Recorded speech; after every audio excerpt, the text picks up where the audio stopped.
Muito bem, vamos ler o texto de 1 Coríntios, capítulo 10. 1 Coríntios, capítulo 10, versículo 1, diz assim: Ora, irmãos, não quero que ignoreis que nossos pais estiveram todos sob a nuvem, e todos passaram pelo mar, tendo sido batizados, assim na nuvem como no mar, com respeito a Moisés. Todos eles comeram de um só manjar espiritual e beberam da mesma fonte espiritual, porque bebiam de uma pedra espiritual que os seguia, e a pedra era Cristo. Entretanto, Deus não se agradou da maioria deles, razão porque ficaram prostrados no deserto. Ora, estas coisas se tornaram exemplos para nós, a fim de que não cobicemos as coisas más, como eles cobiçaram. Não vos façais, pois, idólatras, como alguns deles, porquanto está escrito: o povo assentou-se para comer e beber, e levantou-se para divertir-se. E não pratiquemos imoralidade, como alguns deles o fizeram, e caíram, num só dia, 23.000. Não põe o Senhor à prova, como alguns deles já fizeram, e pereceram pelas mordeduras das serpentes. Nem murmureis, como alguns deles murmuraram, e foram destruídos pelo exterminador. Estas coisas lhe sobrevieram como exemplos e foram escritas para advertência nossa, de nós outros, sobre quem os fins dos séculos têm chegado. Aquele, pois, que pensa estar em pé, veja que não caia. Não vos sobreveio tentação que não fosse humana, mas Deus é fiel e não permitirá que sejais tentados além das vossas forças. Pelo contrário, juntamente com a tentação, vos proverá livramento, de sorte que a possais suportar. Certa vez eu li um pensamento que dizia assim: se não fossem as provações, a igreja estaria cheia de hipócritas. Segundo esse pensamento, o fato de estar na igreja, não pessoas perfeitas, mas pessoas que reconhecem as suas limitações e as suas fragilidades, se não fossem as provações, essas pessoas seriam hipócritas, estariam escondendo a sua própria realidade. Mas as provações têm o poder de nos tornar humildes e às vezes nos humilhar diante disso. Deus permite que sejamos provados através das tentações até o limite que nós podemos suportar, conforme o versículo 13 da nossa leitura. Por outro lado, o diabo pretende destruir as nossas vidas por meio das provações. Deus quer que sejamos aprovados por meio das provas, mas o diabo quer nos levar a pecar. Por isso que a mesma situação, de um lado é uma prova e de outro é uma tentação. A mesma circunstância que você está vivendo, ela pode ser usada pelo diabo como uma tentação para levá-lo ao pecado, e por outro lado, Deus pode usar aquela situação para aprovar, para fazer você amadurecer, crescer na graça e no conhecimento do Senhor Jesus. Inclusive, a mesma palavra no Novo Testamento é usada para aprovação e para tentação. E quando é que a gente sabe se é uma tentação ou se é uma aprovação? O contexto da leitura vai determinar se é uma tentação ou se é uma aprovação. A aprovação sempre vindo de Deus, porque Deus não tenta ninguém, sempre produz crescimento, fortalecimento. Por exemplo, Pedro, para que ele pudesse fortalecer os irmãos, Deus permitiu que ele fosse peneirado como trigo, conforme as Escrituras.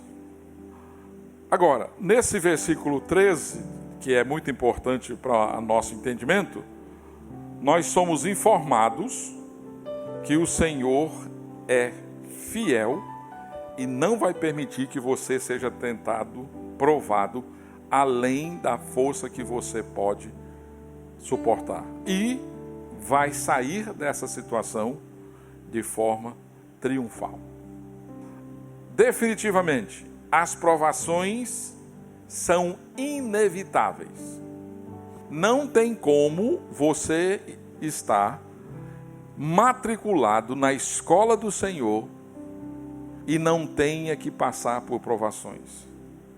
Enquanto estivermos aqui, passaremos por provações. Ora mais intensas, outra hora menos intensas. Mas sempre estaremos. É o meio, é a ferramenta que o Senhor escolheu para nos elevar, para promover o nosso crescimento à semelhança ou na semelhança do Senhor Jesus. Por isso que Jesus nos ensinou a orarmos diariamente, pedindo que o Senhor não nos deixe cair em tentações, mas nos livrando do mal. Deus não tenta nunca, conforme Tiago 1, capítulo 12, mas Deus usa a provação para nos recompensar. Pois bem, se a provação é uma experiência real, que faz parte de todos nós, da experiência de todos nós, o que ela faz na vida do cristão? O que essa experiência produz? Primeira coisa, conforme o texto que nós lemos, ela revela a graça de Deus. Mesmo sendo provados, ao mesmo tempo, estamos recebendo porções conforme a nossa necessidade da graça de Deus. A graça que é suficiente.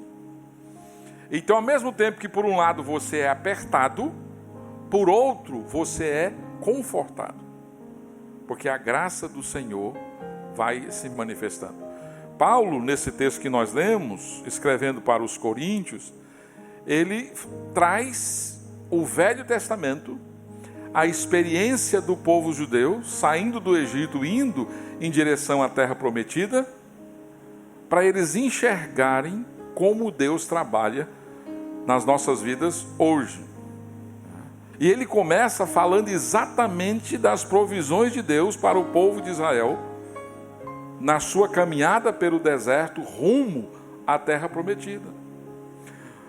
Se você tem a geografia um pouquinho do Oriente Médio ali, você tem o Egito, e agora a gente está vendo muito isso na televisão, tem ali aquela entrada pela faixa de Gaza, e logo abaixo está o Egito.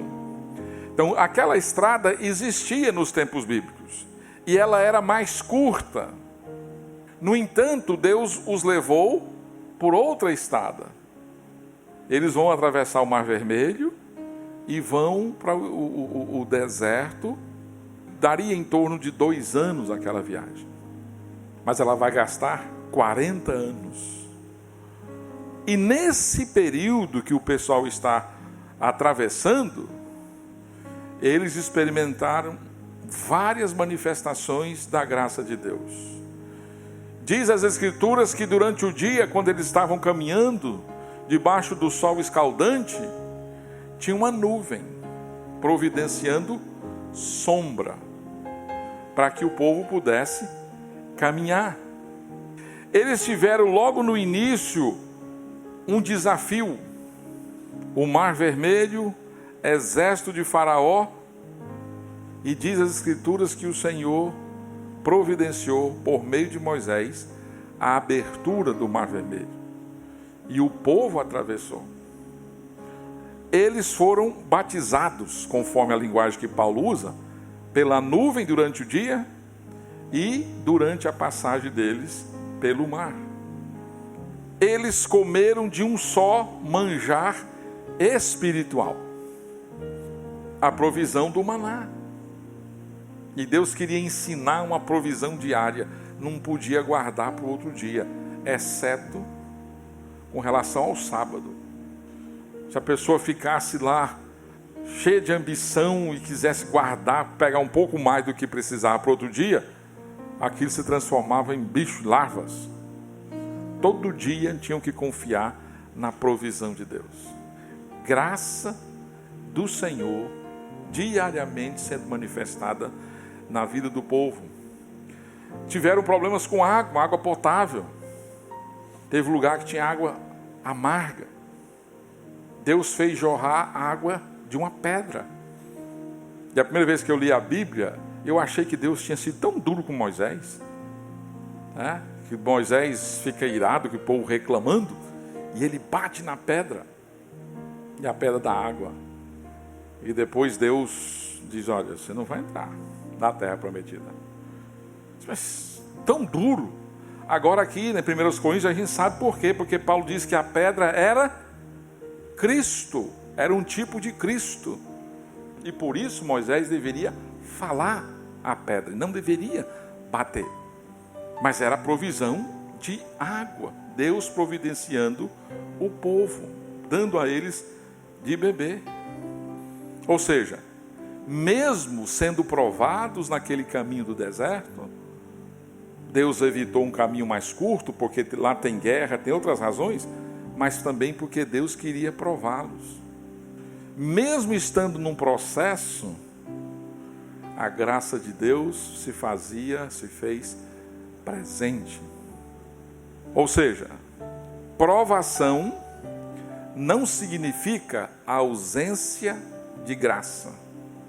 O fato de você estar sendo provado, passando por um momento difícil, uma circunstância de adversidade, a graça de Deus continua disponível. E ela vai ser dispensada soberanamente conforme a sua necessidade. Precisa de pouco, Deus dá graça. Precisa de mais, Deus dá graça. Porque a graça de Deus é sempre suficiente para nos socorrer mediante a nossa necessidade. Então isso é esperança, é ânimo. Ninguém gosta de ser provado. Ninguém gosta do processo de provação. Mas mesmo passando por isso, você pode contar com a graça do Senhor. São os favores de Deus que você não merece, que Ele faz com você por causa dEle, por causa do próprio caráter de Deus, por causa da sua própria bondade. E essa experiência no deserto foi necessária para o povo de Deus, conforme Moisés diz no livro de Deuteronômio, capítulo 8, de 2 a 4, a gente não vai ler, mas só mencionar, que o livro de Deuteronômio é uma revisão de tudo que Moisés ensinou nesses 40 anos com o povo. O livro de Deuteronômio é uma série de sermões. A palavra principal lá é lembra-te, porque ele está dizendo, olha, não esqueçam, não esqueçam. E essas coisas que ele pede para que o povo não esqueça, era para lembrar que a provação era necessária. E ela era uma expressão do amor, da bondade, da graça, justiça e misericórdia de Deus. Não era um ato de punição, não era um ato de vingança de Deus, mas um processo de demonstração de amor. O próprio maná que descia do céu, da água que brotava da rocha, da coluna, a nuvem que os protegia de dia, e a coluna de fogo que os protegia à noite, tudo isso era manifestação da graça de Deus na vida deles. Para eles poderem saciar da fome no deserto, eles aprenderam que só era possível por meio da providência de Deus. Semelhantemente, Deus permite que certos desertos aconteçam nas nossas vidas para nós podermos reconhecer a boa dádiva do Senhor, o dom perfeito de Deus, conforme Tiago diz, que vem do céu. Toda boa dádiva vem de Deus, demonstrando assim o cuidado do Senhor. A Bíblia diz que aquele que tem fome e sede de justiça encontra satisfação no Senhor Jesus. Ele se apresenta como sendo o pão da vida, como sendo a água da vida, mostrando exatamente tudo que você precisa, você encontra em Jesus. E Deus vai usar as circunstâncias que você está passando exatamente para mostrar a graça. Mas tem outra coisa aqui. Essa experiência no deserto não só mostrou, revelou a graça de Deus, mas ela também revelou a incredulidade do povo. A aprovação, se ela não é recebida com o entendimento de que Deus é soberano e está usando aquilo para atuar nas nossas vidas, pode revelar o pior do nosso coração. Pode revelar algo ruim, algo feio. E a maior parte desse texto que nós lemos, Paulo passa exatamente falando sobre isso, né? Ele diz no versículo 5, entretanto, olha, apesar de estarmos no deserto e Deus ter sido tão gracioso, teve umas coisas desagradáveis. Nem tudo foi legal. Olha só, Deus não se agradou da maioria deles. Diz o versículo 5. Razão porque ficaram prostrados no deserto. Depois de 2 anos nessa caminhada, eles chegaram no lugar chamado Cades Barneia. E aí começou um burburinho no meio do povo. Moisés, ninguém vai seguir viagem não. Tem uma informação aí de que lá o pessoal é gigante, muito mais forte, muito mais poderoso. A terra nem é essas coisas todas. A gente não vai não. A não ser que um grupo chegue lá primeiro e faça uma avaliação do local. Moisés disse, não, mas não precisa, Deus falou, não sei o que, fez aqui. Cedeu. Foram então enviados 12 espias. Eles estavam perto. Se você olha no mapa, Cades Barneia para a Terra Prometida, era muito perto. Foram então os 12 homens. Passaram-se os dias, aí vem um relatório. 10 disseram, estamos fritos. Nós somos como formigas. Eles são grandes, são fortes. É verdade, lá tem fruto bom. Eles trouxeram cachos de uvas enormes. Inclusive na reunião de casais, o pastor Weber mostrou uma foto.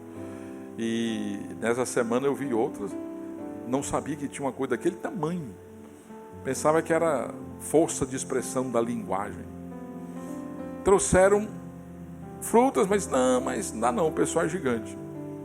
Aí 2 homens, um chamado Caleb e Josué, tentaram pela força da fé, disseram, não, vamos, o Senhor é conosco, o Senhor vai nos entregar, vamos.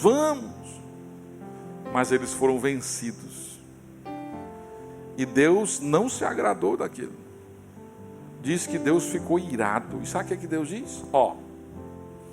Dessa turma que está aí, com exceção de quem tem 20 anos para baixo, e de Josué e Caleb, ninguém vai entrar na terra. E aí eles vão, aquele relatório que você encontra no Êxodo e no livro de Números, Números é um livro, uma espécie de diário do que aconteceu com os pontos principais, os acontecimentos principais. 38 anos aquela narrativa. 38 anos por causa da incredulidade.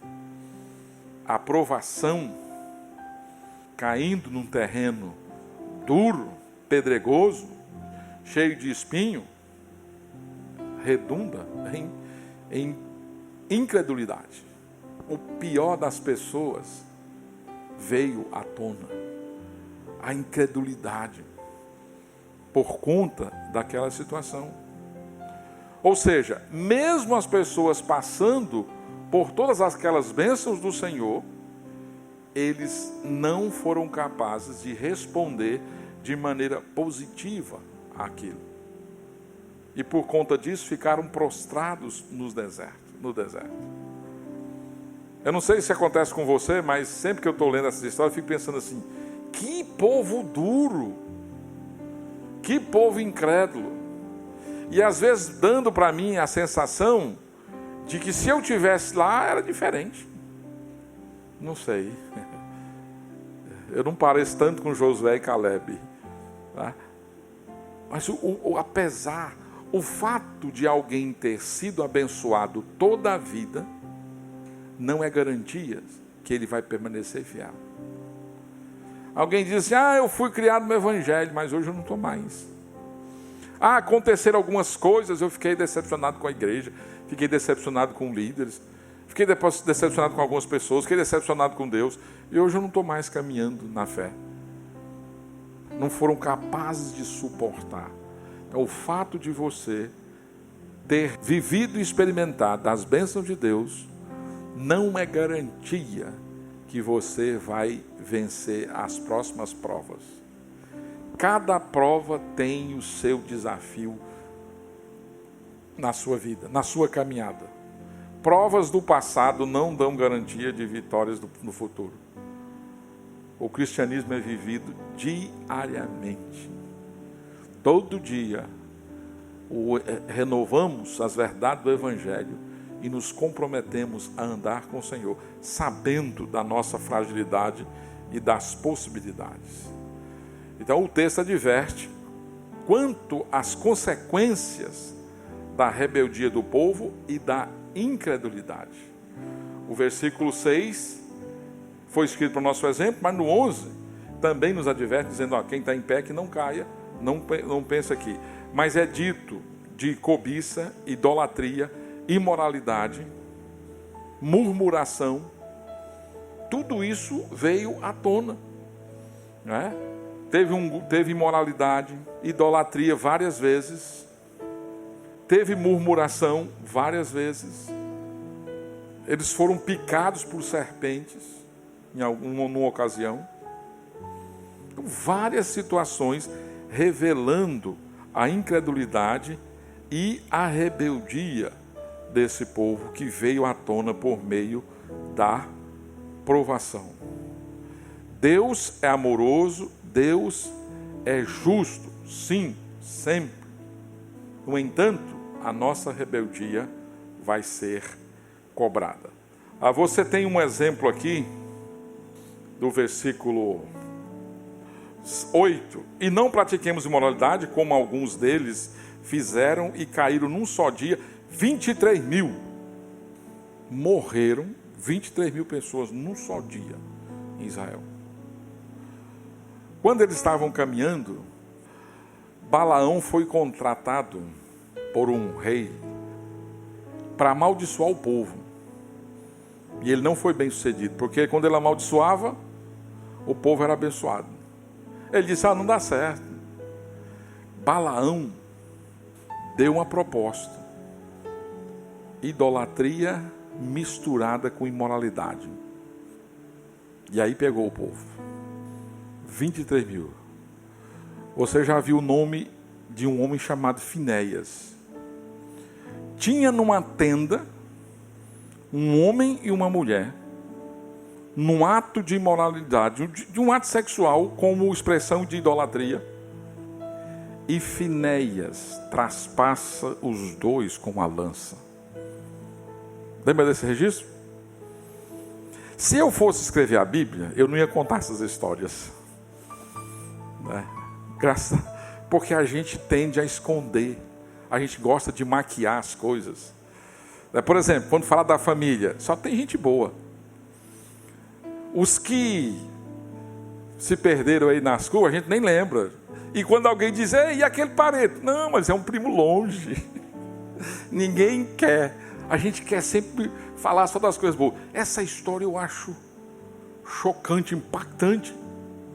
Mas quando ele fez isso, e diz o Deus não condena, a preocupação dele era o zelo pelo Senhor, pela glória do Senhor. 23 mil morreram naquele dia.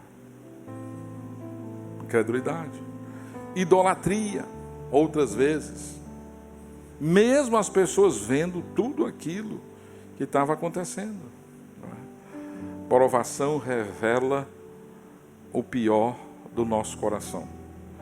Se a gente não cultivar o entendimento de que Deus é soberano e a provação está no controle do Senhor, a gente pode se amargurar, se ressentir contra Deus, se tornar pessoas amargas, pessoas infelizes, desagradáveis, murmuradoras. Tudo isso que aconteceu aqui nessa situação. Eu não quero dizer que a provação é fácil, mas você precisa saber que Deus está no controle. Deus é soberano. Dependa da graça dele. Não dependa da sua força. Confie no Senhor. Por outro lado, a provação também revela fé, confiança, produz em nós confiança. Quando a gente percebe toda essa situação, todos esses acontecimentos, a gente entende que o Senhor estava por trás, e isso nos encoraja. No versículo 11, Paulo diz, isso aqui foi escrito para que vocês fossem encorajados, usasse isso como exemplo. Tá? Isso foi escrito para vocês pensarem nesse assunto. Quem está em pé, ore para que não caia. Cuide, sejam vigilantes, sejam atentos. Estejam ligados, acordados. Deus é especialista em cuidar do controle. Não sobreveio tentação que não fosse humana. Primeiro, você não vai ser provado, tentado, com coisas dos ETs, extraterrestres, ou dos anjos. Você vai ser tentado, provado com coisas dessa vida, com coisas humanas aqui. Mas Deus é fiel e não vai permitir que você seja tentado além da sua força. Certo? Ele sabe. Pelo contrário, diz o texto, junto com a aprovação, ele vai providenciar livramento para que você possa suportar. Deus é fiel. Deus não vai deixar. Às vezes a gente fica dizendo assim, olha para uma vida de uma pessoa que passa por tantas lutas, tantos sofrimentos. Eu não sei como você suporta tantas lutas. Eu não sei como você suporta tanto sofrimento. Nem a pessoa sabe. Só Deus sabe. Deus sabe o seu limite. Descanse. Você nunca vai ser tentado, provado, além do que você pode suportar. Deus conhece a sua força. E se eventualmente vier alguma coisa além, o texto está dizendo, ele é fiel e ele vai providenciar o escape para você suportar. Ele quer que você seja aprovado. Ele não quer que você caia na tentação. Eu já contei essa história, então para você que já ouviu, talvez não seja interessante, e para quem nunca ouviu, vale a pena. Não sei se você aprecia navegação, navios, e olha aqueles navios gigantes, enormes, que a gente fica até duvidando, como é que pode algo desse tamanho suportar, né? E alguns têm uma faixa, uma linha. Aquela linha é chamada peso ideal. Ela foi criada no século XVIII. A Inglaterra, com a sua ambição como um país colonizador, mandava os seus navios para o mundo, África, Ásia, vazios, para eles trazerem o máximo que pudesse de coisas da Índia e tudo aquilo. Então a ideia, a pessoa que tem ambição, é o seguinte, ó, eu mando vazio, mas para trazer cheio. Só que deu um problema. Às vezes eles perdiam navios na ida, vazios demais, leve demais, e às vezes na volta, pesado demais. Aí um homem do parlamento inglês, chamado Samuel Plimsoll, fez uma lei chamada a linha de Plimsoll, depois virou a linha do peso ideal, que os navios ingleses não poderiam sair da Inglaterra com aquela linha acima demais ou abaixo demais no nível e nem voltar. E isso trouxe bons resultados e eles não perderam tantos navios como antes, porque o peso permitia que o navio navegasse na ida e na volta tranquilamente. E aí essa história a gente faz um link com a nossa vida. Deus colocou uma linha em cada um de nós do peso ideal. Ele sabe o quanto você pode suportar. E ele não vai permitir, ele é fiel, ele se compromete em providenciar livramento todas as vezes que eventualmente se você for tentado com algo além da sua capacidade. Isso é graça de Deus. Fique tranquilo. A aprovação vai vir, mas ela está controlada. Deus não vai permitir algo além da sua força. Amém? Isso é bom demais. Isso é maravilhoso. Isso é graça de Deus. Isso é bondade, é misericórdia de Deus. Se você perguntar, você quer ser provado? Não. Mas eu entendo que é necessário, que eu preciso ser provado. As provações me aproximam, me trazem para perto do Senhor. As provações revelam algo ruim no meu coração que está se desenvolvendo. Mas também traz informações a respeito da graça de Deus que eu posso contemplar e experimentar. Irmãos, eu fico com esse versículo 13, eu memorizei esse versículo há muitos anos atrás, e eu uso e abuso na minha vida para me encorajar. Ei, calma aí. Ah, mas está difícil, está chato. Calma, Deus está no controle. Ele não vai deixar você ser provado além do que você pode suportar. E se eventualmente chegar uma carga muito pesada, Ele vai aliviar. Porque Ele prometeu providenciar o escape, o livramento. E essa expressão não é usada muito nas Escrituras. Deus é fiel. Paulo usa 2 vezes na carta, no capítulo 1 e agora. Quando Paulo chama, reivindica, hoje as pessoas usam de qualquer maneira, Deus é fiel, qualquer um, e é uma falta de entendimento muito grande. Mas foi usado pouquíssimas vezes para chamar a atenção de algo sério e de algo que Deus está comprometido. Deus não vai deixar você ser provado além do que você pode suportar. Nunca. Ele é fiel, deu a palavra dele, e ele vai providenciar o livramento exatamente para que você não se perca nessa situação. Portanto, quando nós somos provados no limite de Deus. E essas provações contribuem para o nosso amadurecimento. Esse é o alvo do Senhor para as nossas vidas. A provação revela a graça de Deus, revela incredulidade e rebeldia muitas vezes no nosso coração, mas também revela o plano de Deus que você pode confiar, que você pode esperar, que você pode descansar.